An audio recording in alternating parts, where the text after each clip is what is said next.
आदिम तीर्थंकर प्रभु आदिनाथ मुनिनाथ, आदि व्याधि अग्रमग मिटे तुम पद में मम मात। चरण शरण है आपके तारण तरण जिहाज, भवदधि तट तट ले चलो करुणा कर जिन्हें राज। बोली 52 गजा की बड़े बाबा अतिशयकारी आदिम तीर्थंकर आदिनाथ भगवान की,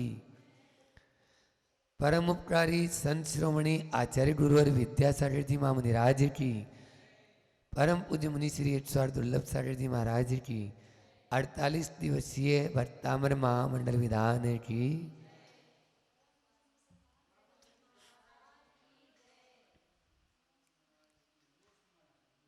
जो भक्त को अमर बना दे उसको कहते हैं भट्टामर।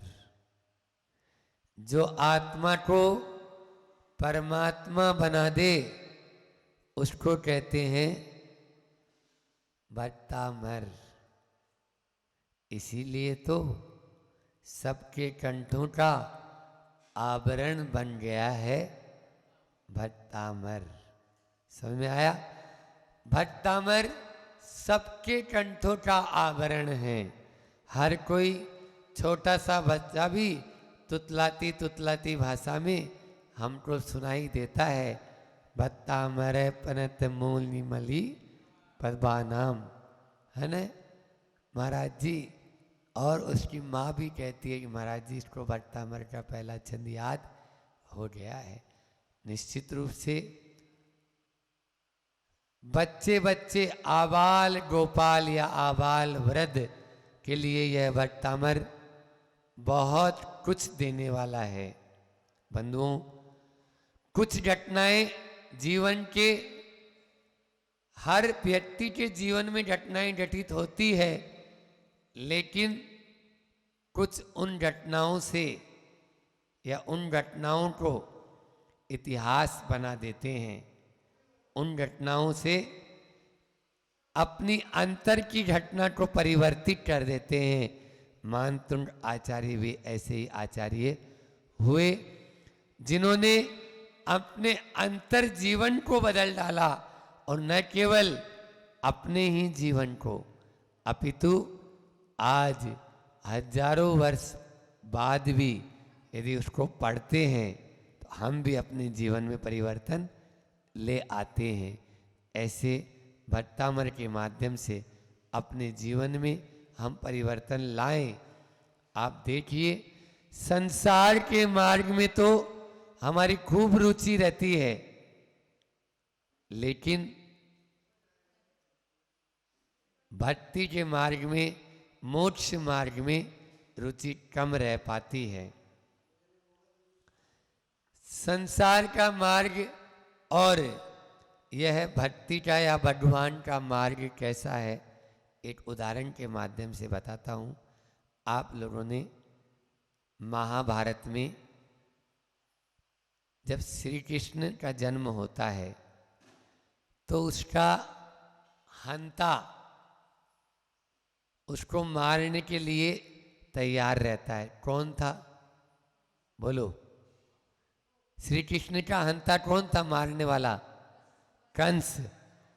कंस उसको मारना चाहता है, लेकिन जाको राके साइयां मार सके ना कोई। जिसके ऊपर ईश्वर की कृपा होती है, या जिसका आयु कर्म शेष रहता है, या जो जगत का उद्धार करने वाला है, सबका पालन हारा है, उसको कौन मारेगा? ऐसे महापुरुषों को हर कोई नहीं मार सकता है। कंस उसको मारना चाहता था। पता चला राति में गायब कर गया, किडनैप हो गया। क्या हुआ? बोलो। जो कंस को राति में मथुरा वासुदेव के यहाँ छोड़ दिया और इधर उसका लालन पालन होने लगा। जैसे ही पता लगा कंस को कि मेरे हंता का वहाँ पर पालन हो रहा है, उसने पूतना को तैयार किया कि तुम जाओ और वहाँ पर जितने बालक हैं कोई बालक बचना नहीं चाहिए। उसके दूध में विष था और जो भी बालक पूतना को देखता था उसका रूप देखकर आकर्षित होता था, जैसे ही दूध पीता था और वो वहीं पर ढेर हो जाता था। श्री कृष्ण भी आए लेकिन पूतना के चक्कर में नहीं आए, वो पूतना का ही काम तमाम करने आए। और आप लोगों को मालूम है कि बाल्य अवस्था में ही उन्होंने पूतना का ही काम तमाम कर दिया, उस पूतना को ही रास्ते से अलग कर दिया, उसका जहर उसी के ऊपर उड़ेल दिया जिससे कि वह मर गई। ध्यान रखना, इस उदाहरण के माध्यम से मैं ये बात कहना चाहता हूं, जो संसार के विषय, भोग, वैभव, धन, संपदा संबंधी इनकी ओर आकर्षित होगा, वो पूतना के उस जहर की ओर आकर्षित हो रहा है जो अपने प्राण गंवा देते हैं। और जो भगवान की भक्ति की ओर आकर्षित होगा वो श्री कृष्ण की तरह है। वो जानते हैं माँ का आंचल कैसा होता है और पूतना का आंचल कैसा होता है। वो असली माँ और नकली माँ में फर्क जानते हैं। भगवान की भक्ति हमें यही बताती है कि संसार के ये जितने भी राग रंग नजर आ रहे हैं ये पूतना के आंचल की तरह है और भगवान का दरबार माँ के आंचल की तरह है। भगवान के दरबार में आओगे तो आपका हिफाजत होगी, आपकी सेफ्टी होगी, आप मरने से, अकाल मरने से बच जाएंगे। इसलिए पूतना के आंचल में न जाने से बचे और माँ के आंचल में आए। आज तीसरे छंद में भक्ति के माध्यम से हम किस प्रकार से आगे बढ़ सकते हैं। कल मैंने 4 बातें बताई थी, याद है? बोलो, यहाँ बैठे हुए लोगों से पूछूंगा, टेलीविजन वालों से नहीं। हाँ, 4 बातें कौन कौन सी बताई थी? पहला था अंधकार, दूसरा आलंबन, तीसरा, बोलो, लोकल वाले तो बता देंगे, अनुसरण, और चौथा अहंकार। भगवान हमारे अज्ञान रूपी अंधकार को दूर करते हैं और उस अज्ञान को दूर करने के लिए भक्ति का आलंबन लेते हैं।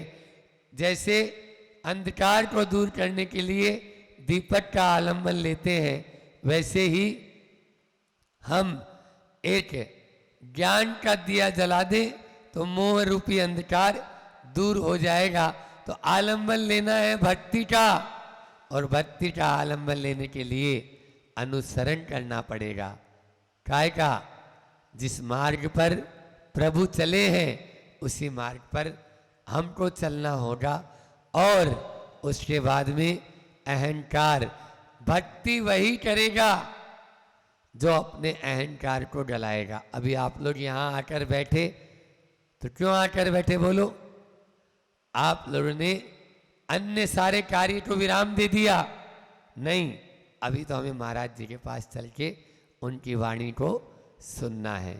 ये अहम को जो तिरोहित करता है, जब जब अहम तिरोहित होगा तब ही हमारी भक्ति रंग लेके आएगी।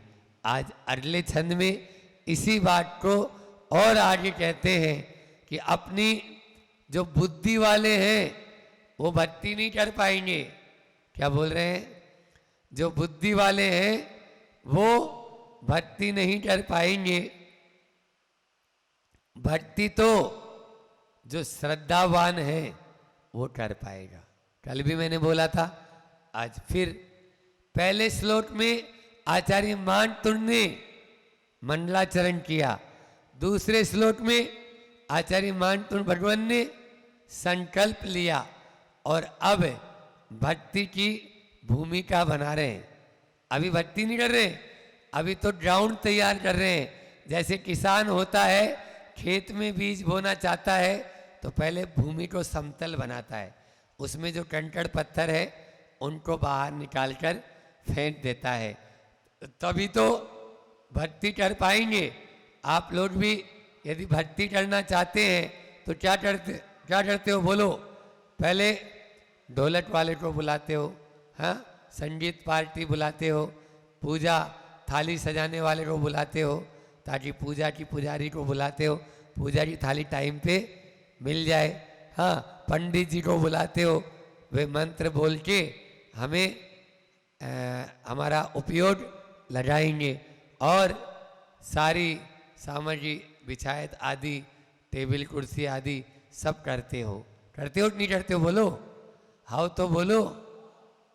बुंदेलखंड वाले हाउ नहीं बोल रहे, बोलेंगे तभी होगा। तीसरे काव्य में वही बुद्धि के द्वारा भक्ति नहीं होती, श्रद्धा के द्वारा होती है। देखो क्या बोल रहे हैं, पहले हम बोलेंगे, आपको दोहराना है। बुद्ध्या विना पि विबुधा चित पाद पीठ,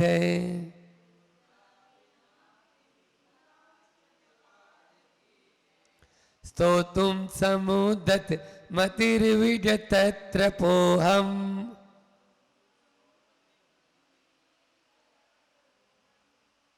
उपवास है क्या आज? वो तो हमारा है।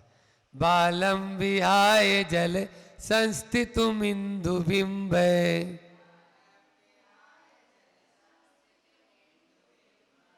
मन्य क इच्छति जन सहसा ग्रहीतुम।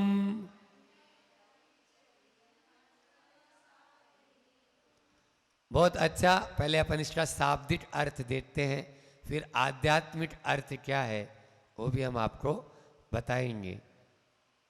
विबुधार्चित पाद पीठ है। विबुध संधि विच्छेद करो, विबुधार्चित में से विबुध निकलेगा। विबुध का मतलब होता है देव, विबुध का मतलब देव। अर्चित या विबुध का दूसरा अर्थ भी ले सकते हो, विशिष्ट रूपेण, जिनकी बुद्ध जो ज्ञानवान है, जो अच्छे ज्ञानवान है, उनके द्वारा अर्चित यानी पूजित है।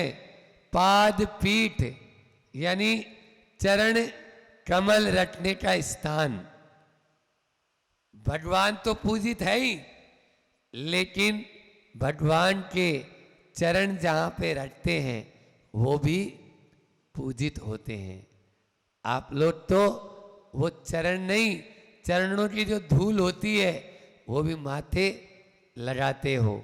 आप लोगों ने देखा है आचार्य श्री जी जिस सिंहासन पे बैठते हैं, जब भक्ति करके उठ के चले जाते हैं तो महिलाएं दौड़ती है, फिर हम लोग उस सिंहासन को अंदर कराते हैं, सोचते हैं कि ये सिंहासन नहीं टूट जाए, नहीं तो कल काय पे बैठाएंगे, आज तो अपन ने बैठा दिया है ना।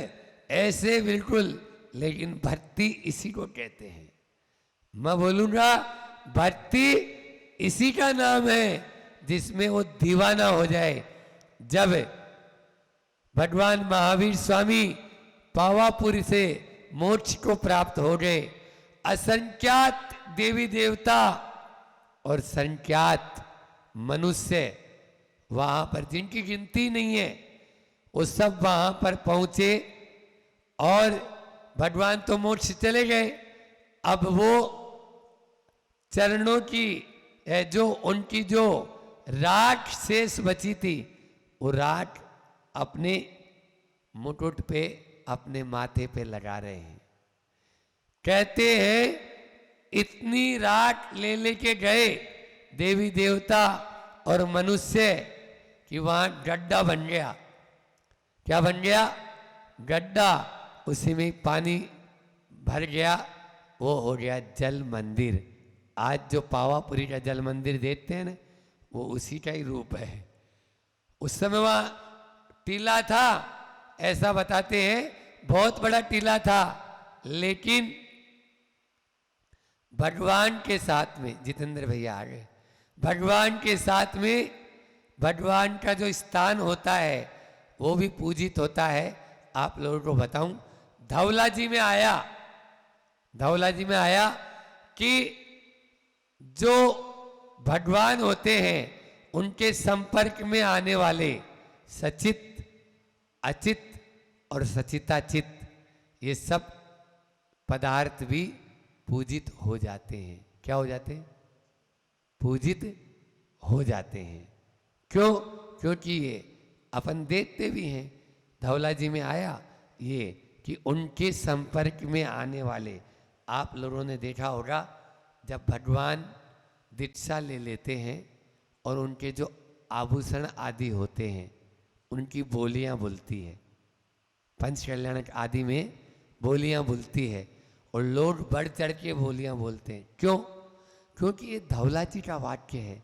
भगवान के छुआ हुआ, संपर्क में आया हुआ हर चीज अनमोल हो चुका है, अनमोल हो चुका है, उसका कोई मोल नहीं है।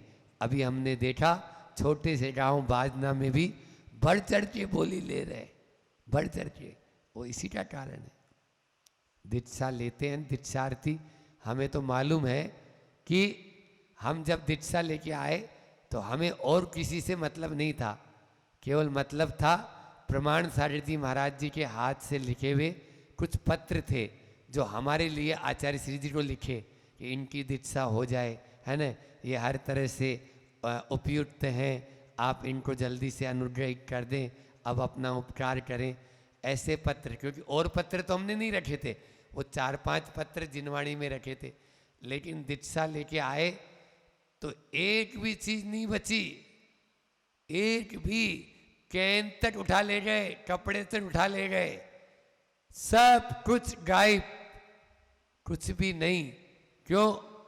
क्योंकि ये सब, हालांकि हमको अब कोई काम नहीं है, कपड़े थोड़ी पहनना है, लेकिन बहनों ने आके बोला महाराज जी रुमाल तो मिल जाए आपका कुछ, बोलो हमारे से क्या मार रहे हो, देख लो वहाँ हो तो, कुछ भी नहीं, डायरी पेन किताब सब कुछ लुटेरे लेके जा चुके थे। हालांकि उनको लुटेरे नहीं बोलेंगे, वो असली लुटेरे थे, वो भी जानते थे कि ये चीज हमारे लिए अनमोल है। उनका एक पेन भी, महाराज जी का अब जो महाराज बन गए हैं उनका पेन भी हमारे लिए बहुत कीमती हो चुका है, और निश्चित रूप से उन लोगों ने उस चीज को ग्रहण किया। तो यहाँ पर भी पाद पीठ भगवान की वह भी पूजित है। ऐसे जिनेंद्र भगवान की बुद्धिया, बुद्धि के द्वारा, बुद्धि के बिना अपि, बिना भी, विगत त्रय, त्रप का मतलब होता है लज्जा, त्रप का मतलब क्या होता है? लज्जा, बोलो तो, सुनाई नहीं दे रहा, लज्जा, लज्जा के बिना भी, लज्जा को छोड़कर भी अहम मैं समुद्र मति स्तोतुम, स्तोत्र पढ़ूंगा, स्तुति करने को उद्यत हुआ हूं अपनी अल्प बुद्धि के द्वारा भी।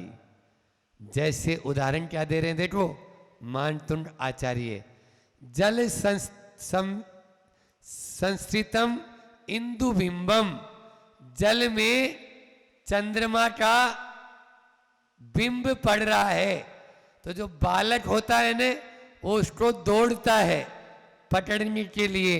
आप लोग दौड़ेंगे? नहीं दौड़ेंगे, नहीं दौड़ेंगे, क्योंकि आपको मालूम है कि ये चंद्रमा थोड़ी है, चंद्रमा का प्रतिबिंब है, चंद्रमा का बिंब है, इसलिए आप लोग नहीं दौड़ेंगे। लेकिन जो बालक होता है वो तो दौड़ेगा। तो मैं भी वैसा ही बालक हूं, उस बालक की तरह जो आपकी भक्ति कर नहीं सकता उन देवताओं की तरह, लेकिन फिर भी टूटे फूटे शब्दों से ही सही भक्ति करने को उद्यत हुआ हूं। मेरा मन भी वाचाल हुआ है। बालम भी आए, बालक को छोड़कर अन्य कै जने, अन्य कौन से लोग होंगे जो सहसा गई तुम इच्छती, सहसा आपकी भक्ति करने की इच्छा रखते होंगे, अन्य कौन होगा, वो तो बालक होते होंगे। देखो कितना अच्छा यहाँ पर अर्थ दिया है कि वह बालक को छोड़कर कौन होता होगा जो चंद्रमा को पकड़ने के लिए दौड़ रहा है। चंद्रमा तो आसमान में है, उसमें है क्या, नहीं है, लेकिन वह अपनी शक्ति को छिपाए बिना उसको पकड़ने के लिए दौड़ता है और वह बुद्धि का उपयोग नहीं करता। 4 शब्द याद रखना जितेंद्र भैया, आज फिर दे देते हैं। बुद्धि, बुद्धि, लज्जा, शक्ति और भक्ति। बुद्धि, लज्जा, शक्ति और भक्ति। बुद्धि के बिना भक्ति जब भी होगी, बुद्धि के बिना होगी। आचार्य मान तुम कह रहे हैं, क्या कह रहे हैं, भक्ति जब जब होगी बुद्धि के बिना होगी। बुद्धि से भक्ति नहीं होती है, बुद्धि से भक्ति नहीं होती। एक पंडित जी थे, वो पंडित जी रोज शास्त्र स्वाध्याय करते और शास्त्र स्वाध्याय कराते। जनता बैठती जैसे आप लोग बैठे हैं आके। अब वो पंडित जी की आदत थी, वो दूध पीकर प्रवचन करते थे। हमारी तरह पंडित नहीं थे वो, हमारी जैसे महाराज जी। वो पहले दूध पीते थे फिर प्रवचन करने जाते थे। हमारे यहाँ तो एक समय भोजन करते हैं मुनि महाराज, और वो भी जरूरी नहीं है कि करे और हो जाए, ये भी जरूरी नहीं है। तो वो पंडित जी दूध पीकर प्रवचन करते। एक ग्वालिन दूध लाती थी और वो अपना प्रवचन करते।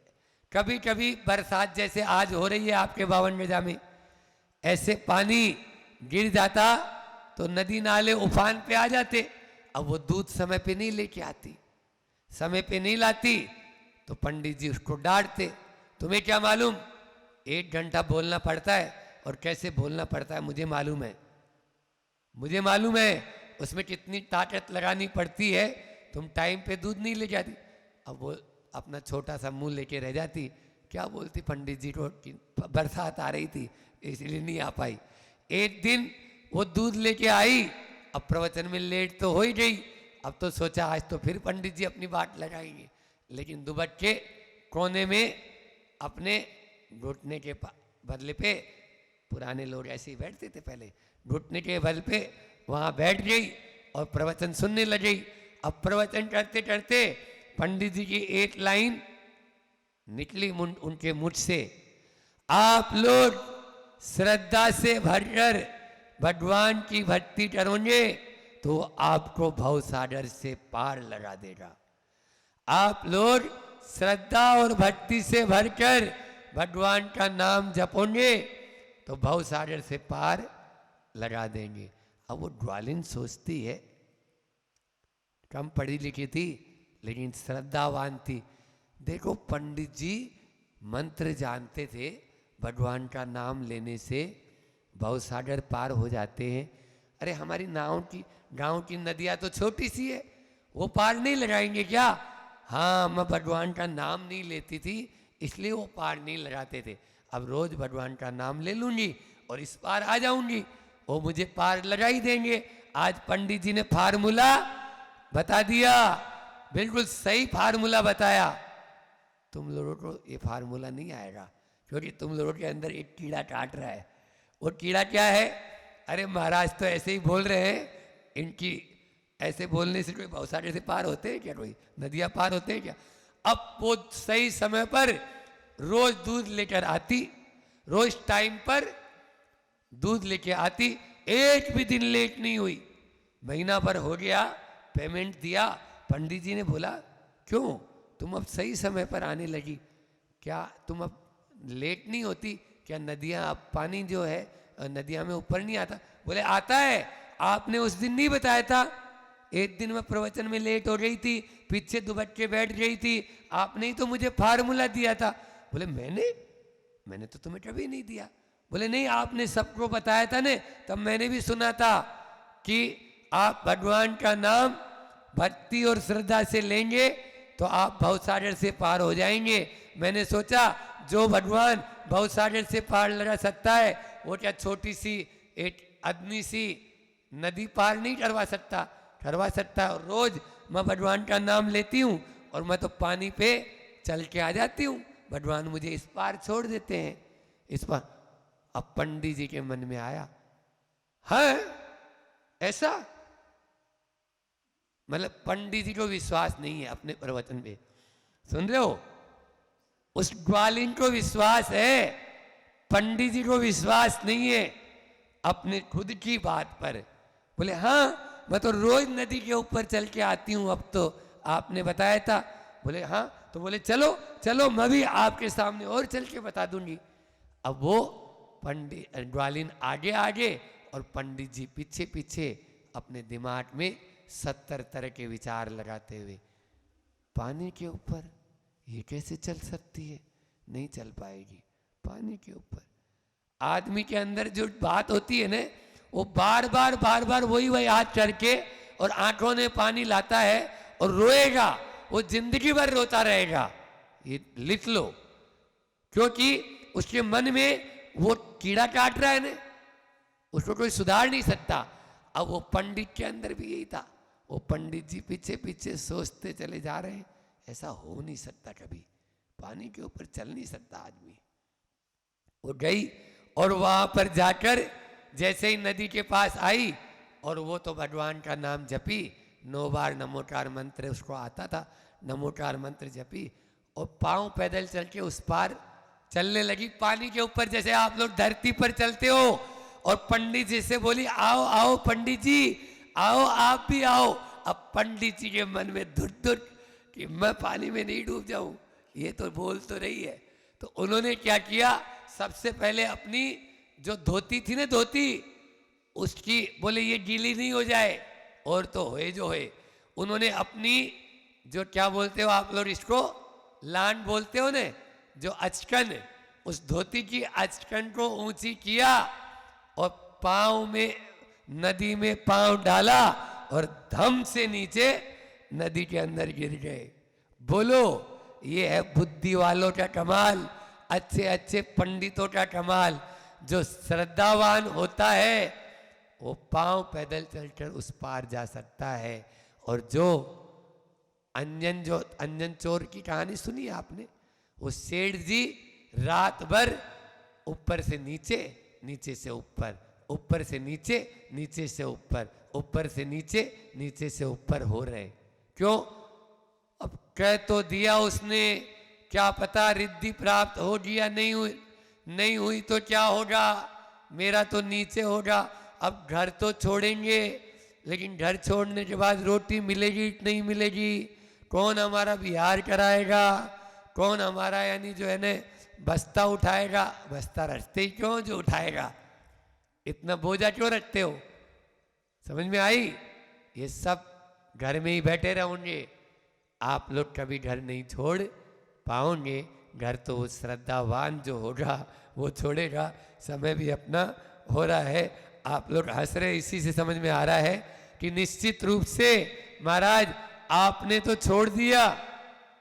मैं आपसे नहीं बोलूंगा कि छोड़ो, और मेरे बोलने से छोड़ दोगे तो एक दिन किसी दूसरे के बोलने से वापस घर भी भट जाओगे। किसी के बोलने से बहुत बढ़िया, किसी के बोलने से घर छोड़ेंगे तो किसी के बोलने से घर पे भी भट जाओगे। किसी ने बोला चल मेरे साथ, हाँ चल, बोलो घर बसा लेंगे उसके साथ में, बोलो, तो ये हालत हो जाएगी। इसलिए ध्यान रखो, आचार्य मानतुंड आचार्य ने इस छंद में यही कहा कि सबसे पहला बोला बुद्धि, जो लज्जा को छोड़ दे, जिसके मन में लोग क्या कहेंगे, अरे लोग क्या कहेंगे ये तो देखता है, तेरी आत्मा क्या कहेगी ये नहीं देखता है। इसलिए आज सबसे बड़ा भूत है जितेंद्र भैया, लोग क्या कहेंगे। लज्जा को छोड़ दो, अरे अब क्या पता क्या होगा क्या नहीं होगा, कुछ नहीं होगा, आप भक्ति करना शुरू कर दो। और मैं तो कह रहा हूं अकेले बैठकर आप भगवान के सामने अच्छी भक्ति करना शुरू कर दो, अकेले बैठकर आप सुनाना शुरू कर दो। तो मैं कह रहा हूं जो आपके उद्गार निकलेंगे वो ऐसे निकलेंगे कि सामने वाला क्या, सामने वाले को पिघलना पड़ेगा, और पिघले, इसीलिए तो पिघले। तो आप उसी बालक की तरह जो दौड़ रहा है वैसा ही बने। फिर उसके बाद में दो शब्द और थे, शक्ति और भक्ति। तो शक्ति अपरंपार है, भक्ति में बस भक्ति करेंगे लज्जा को छोड़कर, और बुद्धि को बिना, बुद्ध्या बिना अपि, संस्कृत में और हिंदी में दोनों में बिना सब चलता है। बिना यानी इसके बिना भी मेरा काम हो सकता है, बोलते हैं ना, लेकिन वो बिना है और संस्कृत में विना है। हाँ, संस्कृत श्लोक में बिना नहीं है, आप बिना बोलेंगे तो गलत हो जाएगा। बुद्ध्या विनापि, विना आता है ना, तो विना, तो विनापि, तो वो संस्कृत में त्रप यानी लज्जा, लज्जा को छोड़कर, विगत यानी छोड़कर, उससे रहित होकर मैं भी हे भगवान आपकी बुद्धि को अर्चित हुआ हूं। इसका जो पद्यानुवाद है वो देखिए। हे सुर पूजित चरण पीठ युत, इंद्रों जैसा मुझे न मान, किंतु लाज तज उत्सुक मतियो, करता चाहूं तब गुणगान। चंद्र बिंब की जल में पड़ती परछाई को सच्चा जान, बालक को तज कौन पकड़ना, सहसा चाहे अन्य सुजान। जय जय आदिस्वर स्वामी, घट घट के अंतर्यामी। जय जय आदिस्वर स्वामी, शिवपथगामी जगनामी। बहुत ही अच्छी पंक्तियाँ, ये पद्यानुवाद किया है ध्यान सागर जी महाराज जी ने, उनके द्वारा ये पद्यानुवाद था, इसलिए ये पढ़ा। आपन लोग भी देखो, सुरपतियों के द्वारा जो है, उनके द्वारा जैसी भक्ति होती है वो तो मैं नहीं कर पाऊंगा, लेकिन लज्जा को छोड़कर आपकी भक्ति करने का उद्यत हुआ हूँ, ऐसा मानतुंग आचार्य इस छंद में कह रहे हैं। इसी प्रकार से आगे के छंदों में भी भूमिका बनाएंगे, एक एक भूमिका को अपन देखते चले जाएंगे। बोलिए अहिंसा परमो धर्म की। आचार्य गुरु और विद्यासागर जी महामुनि राज की।